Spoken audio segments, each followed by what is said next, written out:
¿Quién es Omar Pinto? Omar Pinto es una persona, un valenciano, con un gran espíritu un poco de emprendimiento. Antes incluso de terminar la carrera comienzas a emprender. Cada fracaso es un paso más cerca del éxito, ¿no? Cuanto antes fracasas, mejor. Residencial Club, ¿cómo la describirías? Estamos intentando redefinir la manera en que los jóvenes profesionales viven en las grandes ciudades. ¿Cómo es el primer paso que dais en ese sentido? Es un golpe de suerte que viene dado por el trabajo y el esfuerzo, ¿no? Llega el COVID que trae un cambio de mindset, en la forma de vivir, de trabajar, de relacionarnos, pero es que además España se ha puesto en el mapa mundi, un último estudio de Forbes, de las 10 mejores ciudades para vivir para expatriados. Habían 5 ciudades, si no me equivoco, españolas. Aparte de la comunidad, pues es la que más valor tiene de cara al cliente. Hay ciertos mensajes que nos han llegado: oye, llevo X meses en Madrid y quiero conocer gente o compartir con alguien porque me siento sola o me siento solo.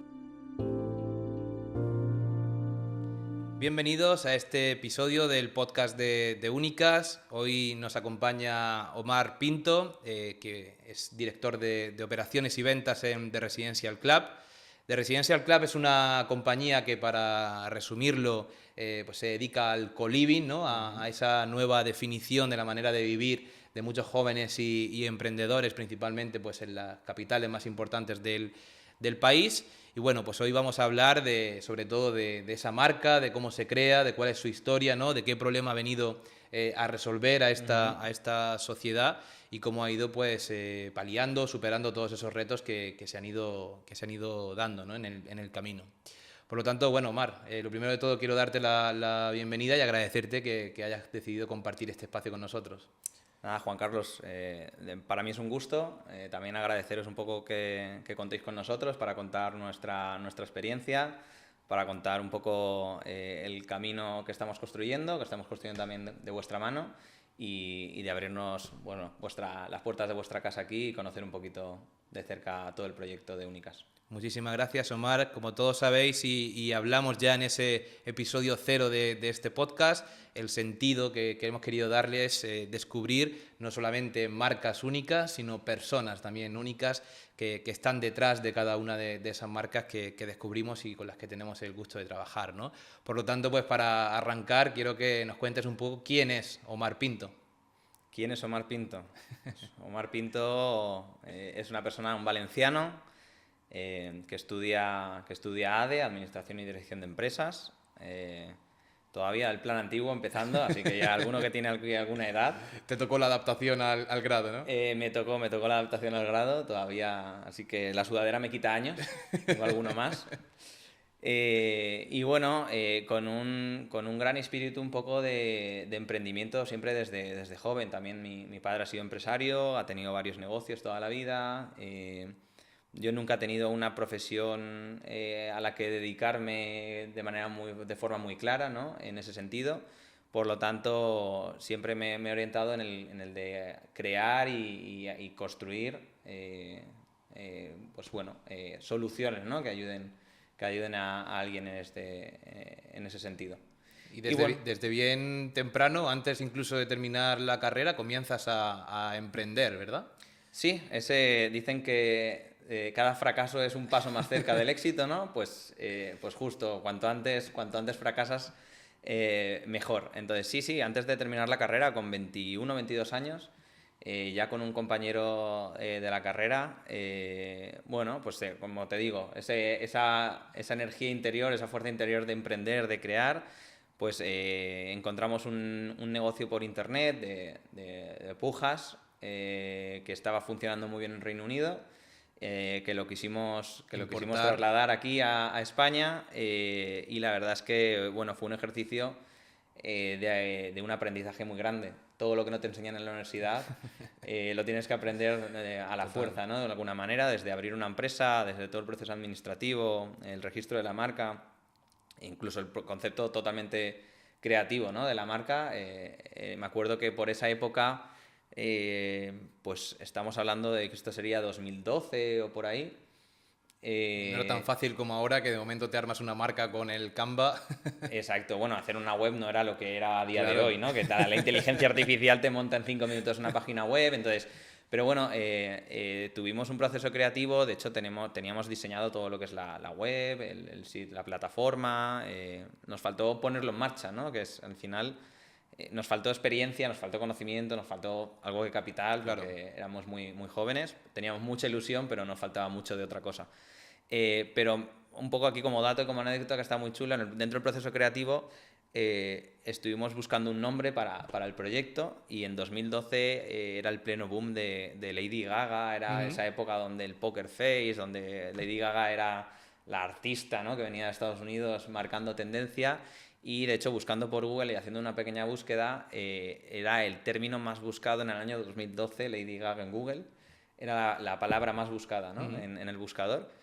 Entonces, sabiendo que nuestro negocio era un poco de pujas a un céntimo, donde podías conseguir productos muy, muy baratos, un iPhone por 7 euros o por 8 euros, etc., encontramos un nombre que era Lady Ganga.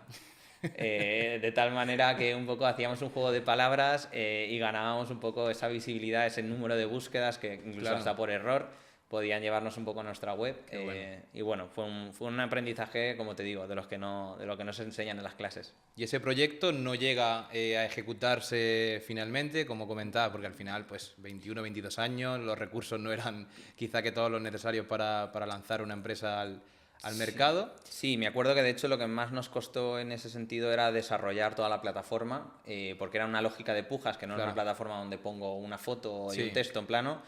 No era un WordPress al uso. Correcto. Y a partir de ahí ahora mismo, bueno, hubo un auge muy grande a nivel de ingenieros de software, de CTOs y demás, y ahora mismo hay mucho mercado donde puedes obtener. 2012 era un mercado muchísimo más escaso, muchísimo más caro, donde las empresas que tenían plataformas o capacidad de contratar a esta gente, bueno, pues había que poner mucho dinero encima de la mesa y bueno, nos encontramos con esa última fricción. Teníamos el diseño, el nombre, la idea, los proveedores, el cómo funcionaba el negocio, pero sí que nos faltó ese último empujón. Bueno, seguro que sirvió como escuela y de ahí sigues intercalando con otras experiencias profesionales por cuenta ajena y surge una nueva oportunidad de emprendimiento, ¿no? Que es ese segundo proyecto que pones en marcha y este sí sale al mercado. Correcto. Como digo, siempre he estado mucho ligado al mundo del emprendimiento, entonces, bueno, pues un buen amigo que de hecho estaba liderando también un proyecto, que es un proyecto de entrenarme, muy conocido en Valencia porque tuvo un exit hace bien poquito, con lo cual fue un proyecto muy exitoso con Diego. Bueno, pues llega un poco con una idea y buscando a alguien que liderara esa idea. Era un negocio que lo mismo, era pivotar una idea que ya estaba funcionando. Habían varias páginas como Zona de Clubs, Tillate recuerdo un par más que lo que hacían eran empresas de fotografía y de marketing, ¿no? Ellos lo que hacían eran ir a los garitos de moda de cada una de las ciudades, porque empezaron en una ciudad pero luego se fueron expandiendo por toda España. Y lo que hacían era ir a hacer fotografías de la gente y luego ofrecer esa fotografía de buena calidad, con buena imagen al día siguiente a través de una web donde tenían pues diferentes patrocinadores en el mundo de la noche, Brugal, Negrita, etc. Y luego hacían concursos, hacían activaciones, hacían promociones. Entonces, por lo tanto, lo que hacían era una empresa de fotografía, pero que sus ingresos se derivaban a través del impacto que generaban de marketing y de publicidad en un segmento y en un target en concreto, ¿no? Que era la gente que salía de fiesta, la gente joven, etc. Nosotros, como éramos muy deportistas, yo también he estado ligado mucho al mundo del deporte. ¿O lo llevasteis a ese Nos lo llevamos al terreno? mundo del deporte, entonces intentamos generar y copiar y modelizar todo ese modelo de negocio, pero aplicado al mundo del deporte. Valencia además era un momento donde el running era la capital del running, es conocida Valencia, había una cantidad ingente de eventos deportivos y principalmente de running y nada, nos pusimos en marcha con el modelo, empecé yo, dejé mi trabajo, me puse a emprender, hay que llevarlo por dentro. Sí, sí. Y justo empezamos y la empresa arrancó bien, llegamos a tener 7 personas, Qué bueno. llegamos a tener bastantes clientes, muchas marcas, muchos patrocinadores a nivel de SEAT, Sprinter, Herbolarios Navarro, que era una empresa muy fuerte en Valencia, o sea, marcas bastante potentes, otras menos Muy conocidas. afines con esas comunidades de Justo. públicos a los que llegabais, ¿no? Principalmente el valor más importante que tenemos nosotros es que estábamos realizando activaciones directas, además aportando un valor, no una publicidad que es un anuncio, sino aportando un valor que era un contenido que nuestro cliente demandaba o Claro. que le encontraba un valor voy a un evento deportivo y luego puedo encontrar fotografías muy buenas practicando mi deporte, las puedo descargar, las puedo compartir en redes sociales, cosa que generaba un impacto muy grande también a nivel de marca. Todas estas imágenes obviamente estaban con su marca de agua, patrocinadores, banners en la web, promociones. Si querías descargarle la imagen en mucha calidad, nos tienes que dejar el correo, lo cual nos permitía luego hacer acciones de email marketing, base de datos, promociones específicas. Y toda esa estrategia y de activación que hacíamos, esa campaña de publicidad que hacíamos, lo que podíamos garantizar que eran con un target muy concreto, que es gente que practicaba, por ejemplo, un deporte, por ejemplo el running, y B, que además eran personas que están en activo, con lo cual consumen ese tipo de productos. Entonces Sprinter estaba encantado que si en una carrera de 3.000 personas hacíamos una activación, eran 3.000 personas que estaban corriendo, eran 3.000 personas que gastaban zapatillas de running, que gastaban ropa de running. De todo tipo, claro. Eso es. Entonces, bueno, la verdad hay que decir que el business funcionó muy bien, el proyecto funcionó muy bien, te diría que dos principales cosas que lo que hicieron es que el proyecto nos exigiera más. Nosotros obviamente éramos muy ambiciosos con el proyecto, queríamos hacer un proyecto muy grande. ¿Qué edad tenías en ese proyecto? Pues ahí tendría unos 25, 26 años. Y realmente ahí encontramos dos cosas que fueron las barreras de entrada que teníamos, que no teníamos muy poquitas. Al final cualquier persona con una cámara podía hacer un evento, una carrera de running, hacer fotografías. Nosotros generamos un impacto brutal, conseguimos unos números, sobre todo en las primeras campañas de publicidad, súper rentables para nuestras marcas, pero ahí encontraron un filón los periódicos y la prensa. La prensa mandando un fotógrafo generaba lo mismo que nosotros, pero con una capacidad de visitas multiplicado por 10. Claro, las pocas barreras de entradas que tuvisteis vosotros en el sector, pues igual daba pie a que otros players mucho más poderosos o con muchos más recursos pudieran entrar, ¿verdad? Literalmente, la verdad es que ya no lo sigo tanto, pero literalmente estuvieron años con el mismo modelo que hicimos nosotros, lo copiaron todos los periódicos, toda la prensa, y generaban una alta cantidad de impacto de visitas a la web. Al final el periódico vive de negociar impactos web, CPMs, coste por 1000, impresiones, coste por clic, etc. Entonces, un negocio que al final les vino muy bien decir, ostras, sumo esta capa y lo único que tengo que hacer es mandar a alguien a hacer el reportaje fotográfico, ¿no? Eso fue una. Y la segunda, que aún así al final podíamos convivir con esto, lo que pasa es que era una competencia pues con una estructura mucho más fuerte. Sí. La segunda era la escalabilidad de la empresa. Al final, nosotros para tener cada vez más visitas teníamos que tener más eventos deportivos. Para más eventos deportivos teníamos que tener más fotógrafos. Entonces era un modelo que cuando lo tirábamos a hacer escalable, siendo ambiciosos, como te digo, claro, tenía una estructura de costes no de una empresa, de una startup, sino que un negocio tradicional. Claro. Y ojo, que hay negocios tradicionales muy rentables, pero no era el objetivo un poco del equipo fundador. Y después de 2 años y medio, 3 años, traspasamos o trasladamos el proyecto a alguien que se dedicaba al mundo de la fotografía y nos hicimos a un lado y buscamos el siguiente reto. Y de ahí sigues intercalando algunas experiencias, sobre todo en agencia, en consultoría, y llega un momento en el que surge la oportunidad de Residential Club, ¿no? Justo, pues Instasport me abre un poco al mundo del emprendimiento porque lo toco muy fuerte. Además, Valencia está impulsando mucho este sector. Al emprendedor le ha ayudado mucho, viajando, yendo a Lisboa a varias ferias, conociendo mucho a este sector. Y también al mundo de la agencia digital, que está muy ligado también con el emprendimiento. Y después de dar el paso al lado con Instasport y haber estado trabajando en campañas de comunicación, de publicidad, pues veo que el mundo de la agencia digital es un mundo muy interesante. Entro en ese mundo, estoy durante 4 o 5 años conociendo y profesionalizando un poquito en todas las estrategias de marketing digital. Que ahí fue, para que también todos lo sepan, donde nos conocimos. Donde fuimos compañeros de equipo incluso y donde empezó nuestra relación, ¿no? Más allá de lo profesional, incluso de lo personal. Fue un momento muy bueno a todos los niveles. Se trabajó mucho, Sí. trabajábamos mucho, no hay que negarlo, pero nos lo pasábamos muy Sí. bien. Y la verdad es que yo a mi paso ahí solo puedo agradecer porque me ha permitido ayudar, o sea, aprender, conocer a gente Y muy conocer muchas profesional. marcas, ¿no? Yo creo que era un privilegio el poder tocar tantas marcas en espacios de tiempo tan cortos, ¿no? He tenido de los mejores compañeros y de los mejores clientes ha sido en esa etapa y de hecho, bueno, fue la que me permitió de hecho dar un salto a la capital, a Madrid, a una agencia grande, una agencia que participaba por Indra, que es una de las grandes cotizadas aquí en España. Me da el salto, me permite irme allí a la capital a un proyecto bastante más grande.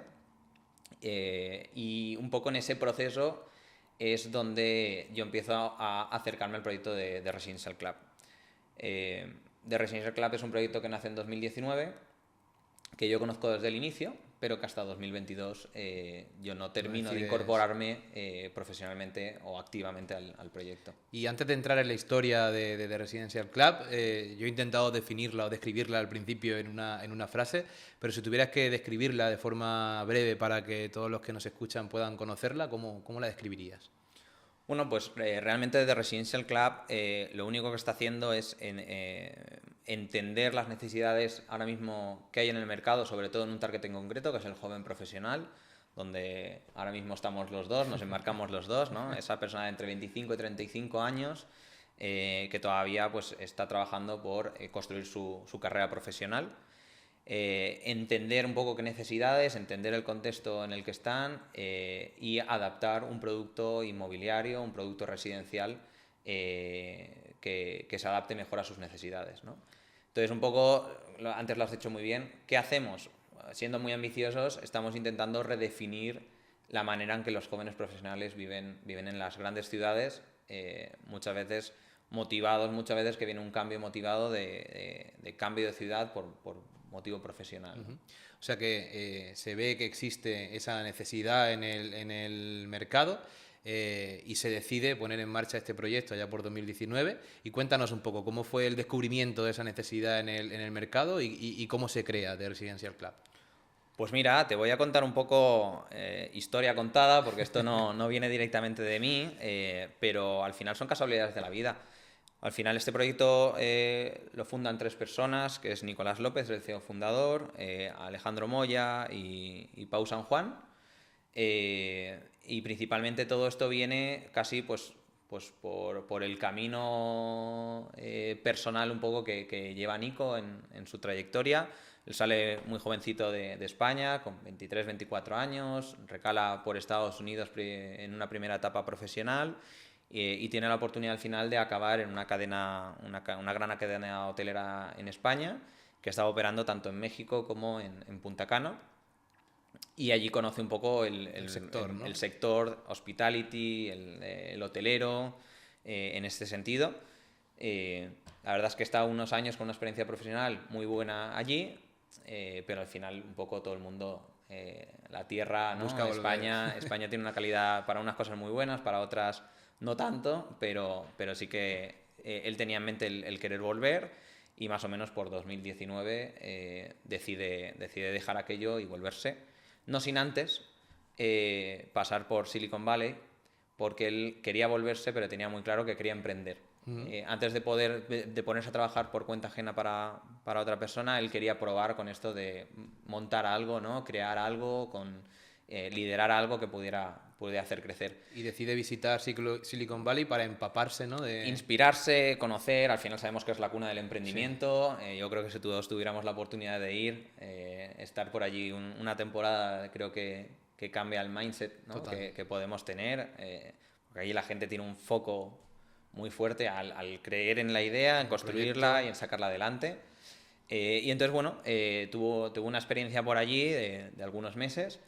Y es donde empezó ya a entender que en un mercado tan saturado como Silicon Valley, donde hay una demanda brutal de gente que llega a Silicon Valley para emprender, para conocer, para conectar con esa comunidad que se está formando de emprendedores, pues empieza a entender que la gente casi de manera orgánica se empieza a organizar y a ordenar por comunidades, compartiendo casas, pisos, edificios, con una manera de vivir conjunta, ¿no? Y común, que que no, es gente... no solamente existe el pernoctar en una habitación, sino, pues oye, me nutro de una comunidad en la que hay emprendedores que trabajan en otros proyectos sobre los cuales puedo conocer Eso es. historias interesantes, compartir incluso ese networking o esa red que cada Esa uno va red, desarrollando, correcto, ¿no? correcto. Ideas donde me puedes aportar siempre un punto de valor porque eres una persona también un poco con esa inquietud como yo, ¿no? Entonces, al final, un poco de manera orgánica en Silicon Valley, esto nació en un mercado totalmente oprimido por la demanda de vivienda que hay, de la gente, de la cantidad de gente que hay y la poca oferta que hay. La gente al final tiene que compartir y al nivel de compartir, pues la gente se ha ido organizando, Claro. ¿no? En esas comunidades con intereses en común y ahí es donde empezamos o se empieza un poco de manera casi orgánica a entender, ostras, esto tiene sentido. Claro. Y nada, a partir de ahí decide volverse a España, recala en Madrid. De hecho, tiene varias ideas de negocio totalmente diferentes, pero una de las que salen encima de la mesa y se ponen encima de la mesa es justamente El modelo co-living. el modelo co-living. Sabemos que también Estados Unidos es un mercado que suele ir adelantado a nosotros 5 o 10 años y en este caso era así. En ese momento en España no existían, había un único operador, además internacional, ni siquiera español, que había empezado en el mercado español, concretamente en Madrid, a trabajar un modelo así. Y bueno, a partir de ahí yo creo que se enciende la bombilla y empieza el proyecto. Y comienza el proyecto, digamos, el inicio del proyecto comienza por tener habitaciones que ofrecer, ¿no?, a esos perfiles de cliente a los que os dirigís principalmente. ¿Cómo se genera esta estructura necesaria que requiere de una gran cantidad de recursos, ¿no?, según el modelo de inicio que se pretenda poner en marcha? Pero ¿cómo es el primer paso que dais en ese sentido? Pues mira, esto, si me preguntaras cómo lo haría yo, te diría que no tendría ni idea. Pero al final ¿no? Es un golpe de suerte que viene dado por el trabajo y el esfuerzo, ¿no? Claro. La suerte no se tiene, Sí, hay sino que se estar busca. ahí cuando llega. Entonces, y esto es un poco ya opinión personal, el proyecto se lanza, el proyecto se empieza a comentar con fondos de inversión, emprender un negocio tan tradicional como el real estate es muy difícil, al final, y además sabiendo que es un mercado que funciona bien per se, con lo cual, ¿innovar para qué? Si ya construimos, vendemos y ganamos dinero. Pero es verdad que el COVID ayuda en todo esto. El COVID de repente, esto empieza en 2019, empieza a dibujarse, empiezan a conformarse un equipo, se empiezan a hablar con posibles inversores que estén interesados en el modelo y llega el COVID. Llega el COVID que trae un cambio de mindset en la forma de vivir, en la manera de trabajar, en la manera de relacionarnos. Total. Y además afectando a varios sectores que abren puertas y activan oportunidades que dan pie a que esto del mundo del co-living y en especial el proyecto de Residential Club pueda empezar a coger forma, ¿no? Claro, porque el sector vacacional, digamos, para por completo y existen una serie de activos, ¿no?, dentro de ese sector que quedan paralizados y que siguen teniendo unos costes de estructura altos para la empresa propietaria o para la empresa gestora, ¿no? Total. Para nosotros hay dos sectores que fueron totalmente una oportunidad en ese momento, que se ven muy afectados con el COVID. Uno es el sector vacacional, como dices, turístico, donde de repente se cierran aeropuertos, se cierran un poco los traslados entre propiamente comunidades. Y este sector al final casi que tiene que echar el cerrojo, ¿no?, en los hoteles. Entonces es un sector donde el primer proyecto, la primera residencia y digamos que la primera experiencia de Residential Club nace de un hotel en el centro de Madrid, totalmente cerrado por el COVID. Y el otro sector que también se ve muy afectado es el tema de las residencias de estudiantes. Es un producto muy similar al nuestro, al final, de hecho, lo único que hace es cubrir una necesidad en una etapa anterior a nivel de la edad del cliente, pero no deja de... Las residencias universitarias no dejaron de crear un producto adaptado a las necesidades del universitario. Claro. Y se ve muy afectado también porque, claro, en pleno COVID las universidades pasan todo a formato online, la gente ya no hace falta que esté estudiando cerca de la universidad o en la propia ciudad, se vuelven a sus ciudades de origen, a sus pueblos, a sus ciudades, y las residencias universitarias se vacían. Pues entonces es un sector también que se ve muy afectado. Se quedan edificios completos, vacíos y con necesidad de una gestión o de la entrada de un nuevo público, ¿no? Que pueda al final aprovecharlo para ir cubriendo esos costes que generan de por sí esas Totalmente. Nosotros al revés, todo lo contrario. Eso es una oportunidad, primero, porque se empiezan a liberalizar edificios y activos que nosotros nos sirven para empezar con el modelo de residencias. Y lo segundo, que nuestro cliente no se ve tan afectado, es decir, el joven profesional que está trabajando en la ciudad, al final nosotros tenemos un modelo de media estancia en el que la gente se proyecta pues no a corto plazo, sino a medio plazo, y en el COVID tenías que vivir en algún sitio, es un modelo residencial, con lo cual es mucho más seguro que el turístico.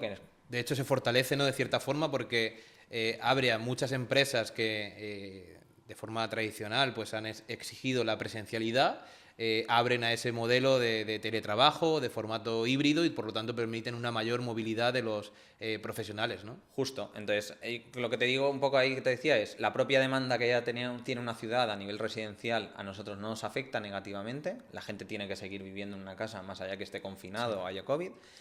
Pero es que además viene un movimiento, una ola por detrás, que es toda la gente de fuera de España que en ese momento donde se abre el teletrabajo en muchas empresas, pues vienen de muchas partes del mundo, principalmente al principio fueron de Europa, por el clima, claro, por la economía, ¿no? Los costes de vida mucho más baratos respecto a una Alemania, Holanda, Inglaterra. Entonces, bueno, la verdad es que manteniendo el mismo nivel de demanda y trayendo toda la demanda externa, es un modelo que funcionó muy bien. Claro, y eso al final es un modelo que muchas de esas personas que deciden movilizarse, tanto de fuera de España como del propio territorio nacional, no son conscientes, yo creo, en un inicio de que existe ese modelo de co-living, ¿no?, en el que yo puedo desplazarme a esa especie de residencia en el centro de una capital como Madrid, en la que existen personas afines a mí, ¿no?, pues emprendedores o jóvenes profesionales, y en las que no solamente puedo disfrutar de una habitación, sino que existen espacios de coworking, se hacen eventos. ¿Cómo dais a conocer que existe este modelo dentro de las diferentes alternativas? Bueno, pues ese es el segundo gran reto, ¿no? El primer gran reto es cómo abrimos un edificio en el centro de Madrid, cómo abrimos la primera residencia, el primer co-living para joven profesional. Ya hemos hablado que el COVID nos ayuda. El segundo es, vale, ¿y ahora cómo lleno, cómo hago crecer esto? Entonces, bueno, por suerte estamos en un contexto, llevamos años donde hay una demanda brutal a nivel inmobiliario y solo de manera interna en España. Pero es que además España se ha puesto, con esto del COVID, España se ha puesto en el mapa mundi a todos los niveles. En las últimas ciudades, ahora mismo en el último estudio de Forbes creo que era, de las 10 mejores ciudades para vivir para expatriados en el mundo, habían 5 ciudades, si no me equivoco, españolas. Entonces quiero decirte, España se ha puesto en el mapa, se ha liberalizado el poder teletrabajar o el poder trabajar desde cualquier parte del mundo, mucho más que antes, se ha normalizado. Sí. Se ha creado la figura que ahora tan común del nómada digital, ¿no?, que eso sí que pues viene mucho a raíz de esa transición del COVID, ¿no? Entonces, es verdad que ahora mismo hay una demanda. ¿Cómo la conseguimos? Bueno, a partir de ahí es verdad que tenemos diferentes canales, el canal propio directamente, que es el que obviamente intentamos trabajar a largo plazo, tiene unos costes de adquisición más bajos, ¿vale? Y al final un poco trabajamos por ahí, pero no podemos negar que este sector, igual que el hotelero, con todo el tema de las OTAs, pues en nosotros hay plataformas que hacen de mediación, hacen de intermediación, hacen de visibilidad y centralizan un poco toda la oferta que hay en una ciudad para vivir. Tienen la demanda, digamos, tienen la audiencia, que esa audiencia tiene la demanda de que necesita un espacio para vivir en una ciudad en concreta, y vosotros mostráis la opción, ¿no?, en este caso, de un co-living. Entonces, Obviamente, cómo hemos crecido, cómo hemos llenado y cómo lo seguimos haciendo, obviamente tenemos que estar presentes donde nuestro cliente suele ir a buscar, donde está acostumbrado. Son plataformas como Idealista, de listing, nos sonarán a todos. Luego hay plataformas transaccionales como Spot Home o alguna así, donde tenemos nuestro canal directo. Entonces tenemos diferentes canales en ese sentido. Y nada, un poco es la manera en la que estamos consiguiendo llegar a nuestro cliente. Donde sí que estamos trabajando mucho es en mensaje, ¿no? En cómo comunicamos y en cómo trasladamos, bueno, que nuestra propuesta de valor es muy diferente a lo que se pueden encontrar en el siguiente anuncio o en el siguiente clic, ¿no? Eso es ahí. Yo quería profundizar en ese apartado porque yo creo que es uno de los puntos más interesantes de The Residential Club, y es que nos cuentes un poco qué hace diferente a The Residential Club en el mercado. Pues mira, al final ahí la necesidad básica que cubrimos es la misma que el residencial, ¿no? Que alguien tenga un sitio donde dormir, donde vivir, donde establecerse, donde instalarse. Pero sí que es verdad que hay tres pilares fundamentalmente diferenciales en este modelo. El primero de ellos diría que es la flexibilidad y la facilidad. Nuestro cliente, el joven profesional que se tiene que mudar a una ciudad, al final lo que necesita es muchas veces flexibilidad, porque es un momento de mucho cambio en su vida. Muchas veces va a una empresa, incluso con contratos temporales de 6 meses a prueba, entonces tiene un nivel de incertidumbre muy grande, donde proyectarse a largo plazo en ese momento es complicado. Muy complicado. Entonces nosotros trabajamos el modelo media estancia, donde con nosotros puedes tener un poco tu contrato en la residencia desde 1 mes hasta 12 meses, y a partir de ahí puedes ir renovando año a año o meses a meses. De tal manera que somos muchísimo más flexibles que un mercado residencial tradicional, donde la gente está buscando contratos de mínimo 1 año en adelante y todo. Sí, yo recuerdo mi última experiencia, por ejemplo, en Málaga, que también es una ciudad que ha crecido bastante en los últimos años. El tipo de contrato que me ofrecían una de estas empresas era mínimo 6 meses. Si te ibas antes de esos 6 meses tenías que pagar, o perdías, ¿no? Mejor dicho, la fianza. Por lo tanto, al final, dentro de ese contexto de incertidumbre laboral que muchas veces existe, porque no sabes si el proyecto en el que estás va a continuar o va a continuar en esa ciudad, ¿no? Quizá que se requiera tu cambio de ubicación en cualquier momento. El no tener esa flexibilidad, obvio que es una debilidad, ¿no? Dentro de esos modelos. Total. De hecho, somos flexibles a nivel de que con 45 días de preaviso, sea de la duración que sea tu contrato, tú nos avisas, en 45 días podemos rescindir tu contrato para que te puedas ir. Es decir, cero ataduras en ese sentido, en un momento donde entendemos que el joven profesional no puede proyectarse a largo plazo. Y luego facilidad. La facilidad es, te lo damos todo incluido. Tú nos pagas una mensualidad donde te entra no solo el alojamiento o el espacio residencial que estás ocupando, sino toda la parte de suministros, agua, luz, internet, gas, limpieza, mantenimiento, en ese sentido. Con lo cual es muy fácil llegar a una ciudad, llegas con tu maleta y lo único que tienes que hacer es pagar al final de mes.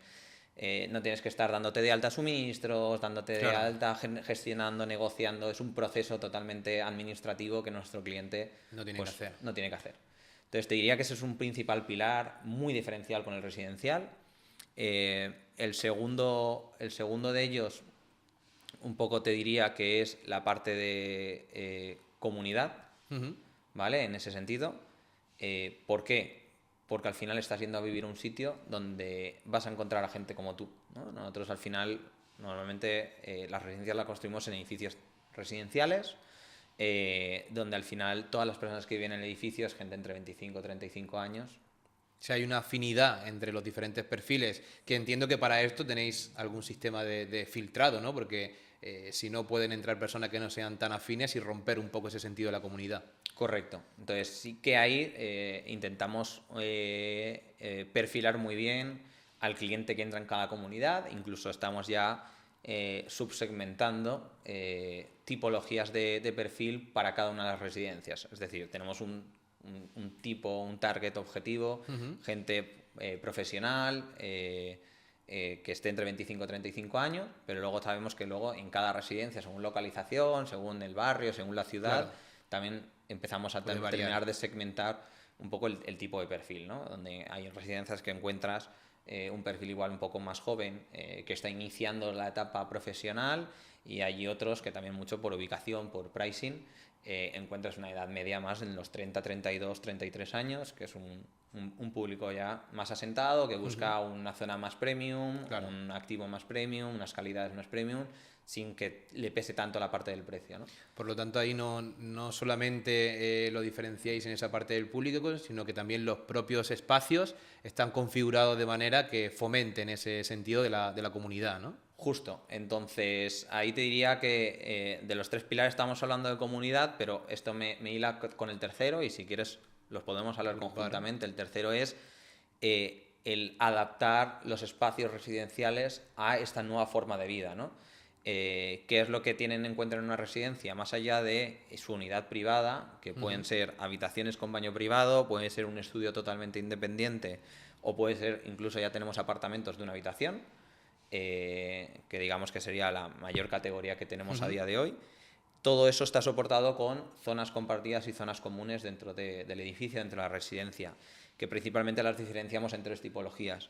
Todo lo que llamamos nosotros el social hub, que suelen ser salones con televisión, librerías, mesas, Cocina, incluso cocina compartida. comunitaria, compartida, donde al final tu vida social la puedes desenvolver en esas zonas comunes. Puedes estar en tu habitación un día que quieres estar más tranquilo, el día que quieres sociabilizar. Tienes todas estas zonas donde vas a encontrarte y a cruzarte con compañeros, Yo como te recuerdo- digo, en tu mismo momento de vida, con tu misma edad. Recuerdo cuando te visité, creo que fue en la residencia de Bravo Murillo, que claro, igual estábamos en el apartamento, que bajábamos a ese salón comunitario que tenía su propia cocina, siempre había alguien charlando, jugando algún juego de mesa, viendo un programa de televisión, o sea que es como que tienes ese espacio, ¿no? A mí me recordaba cuando, a mi época universitaria, que siempre que iba al salón de casa, pues habría alguien, pero teniendo mi entorno mucho más privado, ¿no? Por lo tanto, sí que se fomenta esa parte social, pero también profesional, ¿verdad? Porque incluís espacios también de coworking. Eso es, nosotros al final ahí lo etiquetamos, lo llamamos, hemos querido llevarlo hacia nuestra jerga, pero el Business Hub, pero sí, la zona de coworking, al final, como te digo, nos adaptamos, entendemos cómo vive nuestro cliente, cuál es la dinámica y su día a día, y entendemos que ahora el teletrabajo está a la orden del día. Te diría que si no es el 100%, el 90% de nuestros clientes teletrabajan algún día de la semana desde casa. Y oye, aunque en todas nuestras habitaciones hay un escritorio donde puedes trabajar si quieres estar más tranquilo, entendemos que el tener una zona totalmente adaptada y habilitada, con unos buenos sillones, unas buenas mesas, un sitio donde puedas trabajar de manera confortable desde casa, sin importar el ir o no a la oficina, es diferencial, es clave. Y de hecho, por ejemplo, ya en la última apertura, en la última residencia que hemos trabajado, ya lo que hemos incorporado son pantallas en el coworking, para que tú llegues con tu portátil, conectes el HDMI y puedas trabajar incluso desde la residencia con doble pantalla, casi como si estuvieras en la oficina, a escasos 50 metros de tu habitación o de tu casa. Con el beneficio de que tienes a una persona al lado, afín a ti, con la que puedes tomar un café en el descanso e intercambiar ideas. Totalmente. Y destacaría el tercero, que es el gimnasio, el fitness hub, como te digo, lo etiquetamos un poco para tener una interconexión, un poco en cómo denominamos los espacios, pero un poco la parte más de fitness, la parte más de gimnasio. No tenemos la expectativa de construir grandes gimnasios, es decir, ya existe una solución en el mercado, ya nuestro cliente que valora ese producto tiene la opción de apuntarse a un gimnasio. De hecho, estamos cerrando colaboraciones con alguno de ellos para tener ciertas ventajas, que nuestra comunidad tenga ciertas ventajas.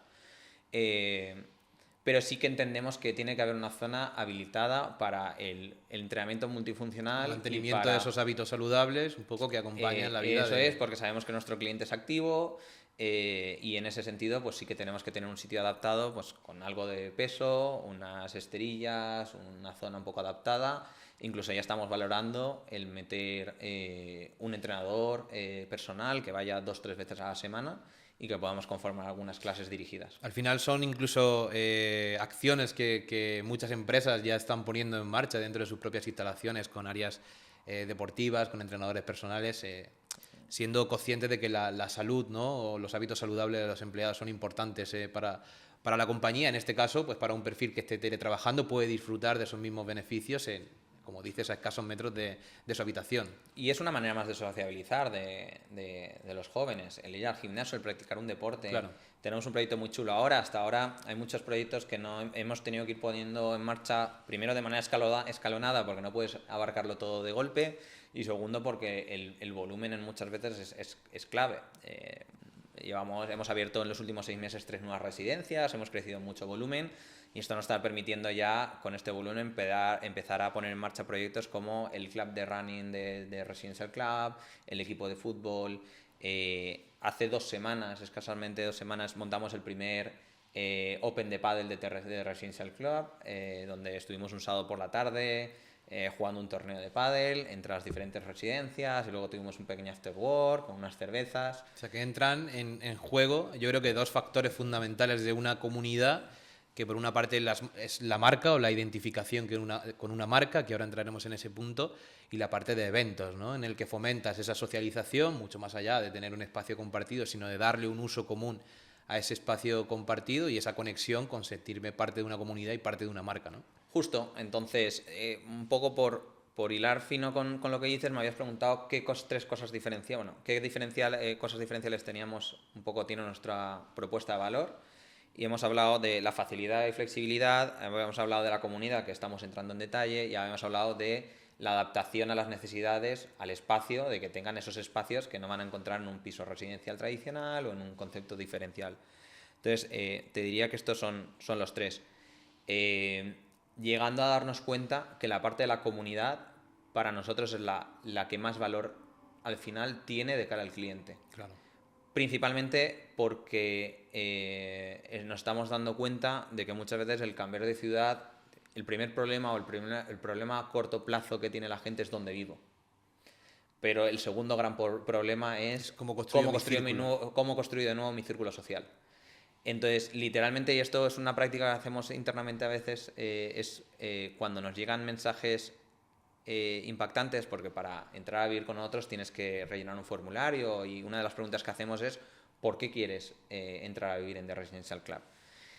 Mucha gente destaca la cosa, pues no, lo que hemos dicho, ¿no? Los espacios adaptados, mucha gente dice que la flexibilidad le viene muy bien, pero te diría que hay muchos mensajes que lo que nos trasladan es que quieren participar de esa comunidad o incluso ya hay ciertos mensajes que nos han llegado, la verdad se te rompe un poco el corazón porque lo que dicen es, oye, llevo X meses en Madrid y quiero o necesito conocer gente o compartir con alguien porque me siento sola o me siento solo.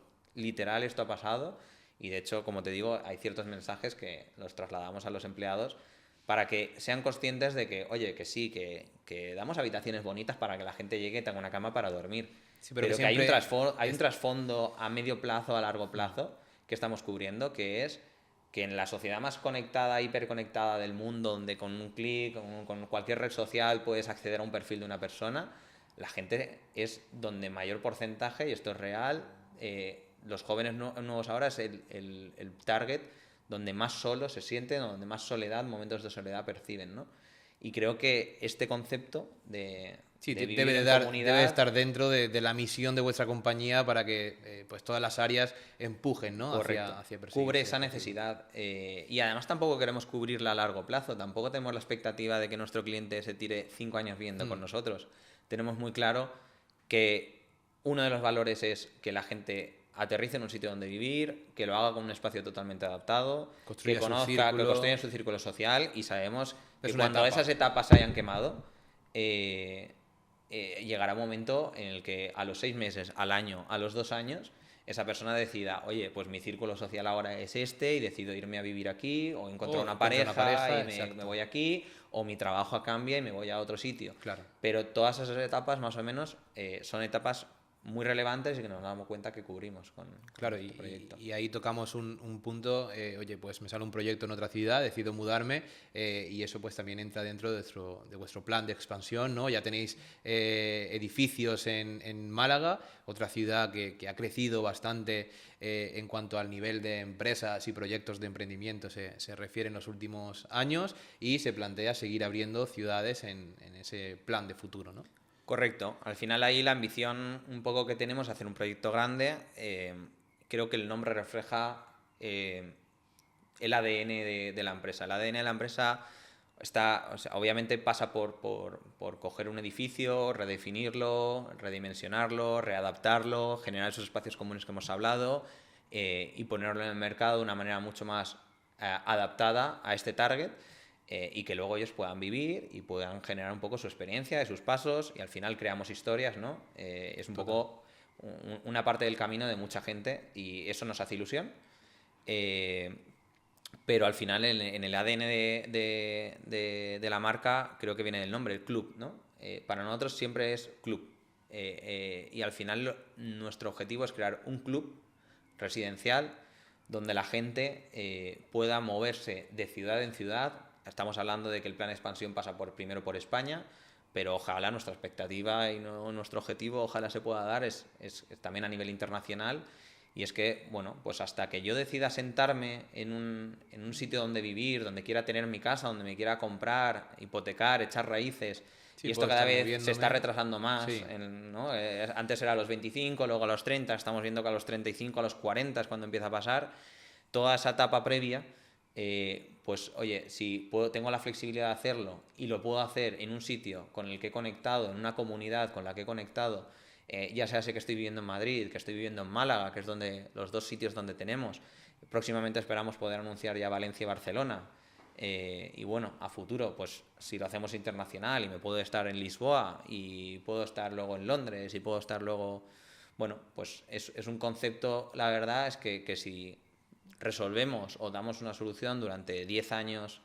que una persona está viviendo de alquiler o decide no comprar o no establecerse en un sitio y tiene esa flexibilidad, esa facilidad, pues bueno, creo que ahí hay una ventaja importante. Entonces, creo que todo nos lleva a club y club está unido con comunidad y creo que ahí también es donde vosotros ahí nos ayudáis mucho. Eso es, ahí quería consultarte para entrar en ese bloque, ¿no?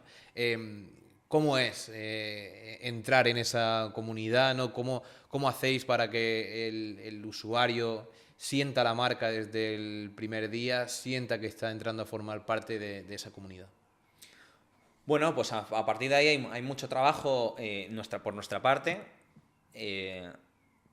Yo te diría que esto es una opinión todavía personal, no lo tengo testado, pero creo que ahí la comunidad son ellos. O sea, nosotros podemos poner encima del tablero las fichas, pero los que juegan y los que las mueven son ellos. Y yo te puedo decir que bueno, que ahí estoy sorprendido de lo que nos ayudan un poco la gente que vive a construir esa comunidad. Claro. Y realmente, muchas veces lo digo, la parte diferencial son ellos, la construís vosotros. ¿Nosotros qué hacemos? Ayudar. Generar activadores, facilitadores, para que realmente ellos puedan interaccionar, se sientan a gusto, se sientan de esta comunidad. Entonces, desde la parte antes que has dicho de eventos, donde generamos eventos propios y donde ellos están invitados y entonces es un punto de conexión donde se reúnen todos, los que llevan más tiempo, los que acaban de llegar. Es un punto donde nosotros ahí, bueno, por lo que te digo, facilitamos un punto y un día, una hora con una temática, sí, donde que ellos puedan relacionarse. A través de esa aplicación móvil también con la que pues mostráis todos esos eventos y toda esa comunidad, ¿no? Eso es, gestionamos también eventos de terceros, donde entendemos que hay actividades en la ciudad que pueden ser interesantes para nuestro cliente y al final un poco negociamos ciertas colaboraciones, ciertos precios donde ellos puedan tener planes en común, no solo dentro de la comunidad, sino fuera. Y luego hay una parte muy importante, como te digo, que son pues cosas que hacemos nosotros para incentivar que realmente ellos se marquen la diferencia, que un poco pues es el sentimiento de pertenecer a una comunidad, a una marca, ¿no? Ahí es donde entra mucho el juego con vosotros de la mano, que nos habéis ayudado mucho en esa estrategia de fidelización, de branding, y donde hemos aterrizado varias ideas. La famosa Welcome Box, de hecho, esta caja, que es la verdad que yo creo que es una de las mayores acciones de marca que hacemos nosotros. Estamos muy contentos, están muy contentos ellos, y no deja de ser una acción donde al final cuando entran a vivir con nosotros, dentro de ese concepto de club, ellos a su llegada y además sin saberlo, porque lo llevamos un poco en secreto, se encuentran esto en su habitación. Y reciben unos regalos de marca, que en este caso pues reciben una nota donde construimos un poco ese mensaje, donde le invitamos a ser parte de esta comunidad, ser parte de este proyecto. Somos gente joven la que vive, somos gente joven la que estamos liderando el proyecto. Tenemos unos valores, un ADN un poco en común, y al final lo único que le hacemos es invitarle a formar parte de alguna manera de esto y que nos ayude a generarlo. Con productos que pueden utilizar en su día a día, personalizados con la marca, para que empiecen a sentirse parte, ¿no? de esa comunidad y esa marca. Obviamente, totalmente. Entonces, bueno, tienen su camiseta, su bidón. Al final ahí es donde nos ayudáis más vosotros. Hacemos un poco en estudio, ya hemos hecho hasta 4 versiones Sí. de caja diferentes. Yo creo que al final no vamos a parar de innovar, tenemos muchas ideas nuevas. Creo que con todo lo que hemos hablado antes del club de running, el club de fútbol, creo que ahí también vosotros vais a ser un partner muy importante a la hora de construir y darle forma a eso. Y yo creo que es un impacto que se hace en el primer día que marca de manera un poco diferencial la manera en la que entra a vivir una persona a una residencia, ¿no? Sí, total. Yo creo que, bueno, yo os sigo en redes como Instagram, y sí que cuando pusimos en marcha el proyecto recuerdo con mucho cariño el ver historias, ¿no? Que compartíais con vuestra propia cuenta, historias de usuarios que entraban a vivir en vuestros nuevos espacios y publicaban las fotos, o sea que al final, de cierta El forma, famoso unboxing, ¿no? exactamente, El unboxing de la caja, sí. se convierten como en esos embajadores de marca, ¿no? Incluso desde el primer día en el que empieza su experiencia con The Residential Club. Considero que es un impacto en un momento, como estábamos hablando, ¿no? Una persona que se muda en una ciudad, que ha dejado su círculo social seguramente en su ciudad, en su pueblo donde viene, sus amigos, su familia, que llega a una ciudad nueva, a un sitio a vivir nuevo. El tener y el que no se espera, ¿no? El recibir este impacto, el cuando llegue que tenga una nota personalizada diciéndole que estamos Muy encantados y muy contentos de que se una a la comunidad, de que esto va a formar parte de una etapa en su vida y que esperemos que esta etapa la disfrute y la recuerde de por vida, y que al final todos sus compañeros y nosotros vamos a estar un poco intentando ayudar y a dar forma a ese camino, y que obviamente ella es parte clave de todo eso. Pues bueno, la gente, yo creo que es el momento adecuado, una acción muy adecuada, y ahí ganamos, te diría, embajadores, ¿no? De por vida de nuestra marca, con su camiseta, con su gorra, la sudadera es una cosa que hemos puesto en algunas cajas, en otras les hemos dado como premios o como sorteos que hacemos con la comunidad, etc. Y por ejemplo, se pegan la gente por esto, esto se pega la gente. ¿Por qué tiene la sudadera? Yo quiero la sudadera, yo no sé qué. En algún momento, otro proyecto que tenemos ahí en marcha para poner, ahora que empezamos a tener también volumen, es un poco la tienda online, tienda ¿no? online de merchant. Entonces, como te digo, la gente quiere llevar esto, ¿no? Y ya no es me lo han regalado, me lo pongo, sino incluso el no lo tengo y lo quiero. Claro, sí, me siento parte de esa comunidad, quiero representar todo lo que representa, ¿no? Sí, esa marca, exacto. esa comunidad. Y justamente por eso, o sea, no es quiero la sudadera, sudaderas todo el mundo tiene. Quiero esa sudadera porque representa esta comunidad, estos valores, esto que estoy viviendo aquí, y lo quiero representar. Qué bueno. Entonces creo que ahí es una acción que nos ayuda a que nuestra marca, el día 1, pase a formar parte de la vida de la gente que vive con nosotros. Total. Muy bien, Omar, pues para ir terminando, yo creo que hemos hecho un buen repaso a toda la trayectoria de The Residential Club. A mí me gustaría, si pudiera resumirnos, cuáles han sido para ti los 3 hitos o los 3 aprendizajes claves que habéis tenido a lo largo del proyecto, y que puedan ayudar a cualquier persona que nos esté escuchando en el programa de hoy a crear su propia marca, a lanzar su propio proyecto, ¿no? Bueno, pues a ver, el primer consejo, y lo he aprendido no en este, sino en todos, que al final, lo que decía, hemos hablado antes de momento coyuntural, de suerte. Yo te diría que la suerte llega con trabajo. Entonces, a partir de ahí, el aprendizaje, pues que el trabajo tiene recompensa.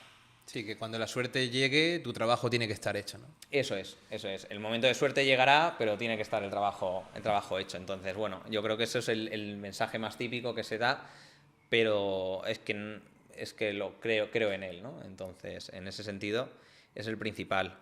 Y luego te diría que este proyecto a mí me ha cambiado o me ha dado una perspectiva diferente con el tema de las comunidades. Al final es una base del proyecto y por eso un poco lo remarco. Pero, ¿cómo te lo diría? Venimos de una época donde las redes sociales han pasado a ser parte importante, no de nuestras vidas, sino de incluso de las campañas, de las empresas, de las estrategias de cualquier empresa. Y son comunidades digitales, ¿no? Y la comunidad digital está muy bien, puedes tener impactos, puedes crear contenido, vídeos, contenido como este podcast que estamos grabando. Sí, pero en ese contexto, ¿no? Para Como conectar. hablabas, es cuando, según los estudios incluso que se hacen, más sola se siente gran parte de la sociedad, ¿no? Por lo tanto, es donde surge ese concepto de comunidad más tangible, ¿no? Eso es. Entonces, hay una comunidad digital que creo que ya todo el mundo reconoce que hay que alocar unos recursos, un tiempo, una dedicación en construir esa comunidad digital, social, contenido como el que estamos haciendo ahora. Pero creo que no nos tenemos que olvidar que las comunidades también son físicas, conviven, tocan, sienten. Y creo que el crear experiencias en comunidad que sean offline, y te puedo decir, por ejemplo, la parte de eventos que hacemos nosotros, de actividades, te puedo decir que la parte del merchant, el tocar algo, el recibir algo, tangibilizar la marca, el ponerte una sudadera, o sea, esa parte creo que hemos desarrollado mucho la pata digital y todos estamos locos creando contenido digital, y abogo por ello, continuemos por esa línea. Pero a mí este proyecto me está abriendo los ojos con la parte más offline, ¿no? Más física, más presencial, más experiencial. Entonces, bueno, invitaría a que alguien que quiere construir marca y que quiera hacer branding de su proyecto, de su marca, de su empresa, abogue por experiencias, por eventos físicos, eventos presenciales, por merchant, regalos corporativos. Y que tangibilice un poco esa marca y la represente de alguna manera más allá de los canales digitales. Muy bien. Estupendo, pues yo creo que lo tenemos todo.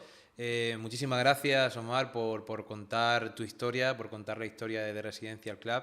Yo creo que ha sido muy enriquecedora, al menos para mí, yo espero que para todos y todas aquellos que nos estén escuchando.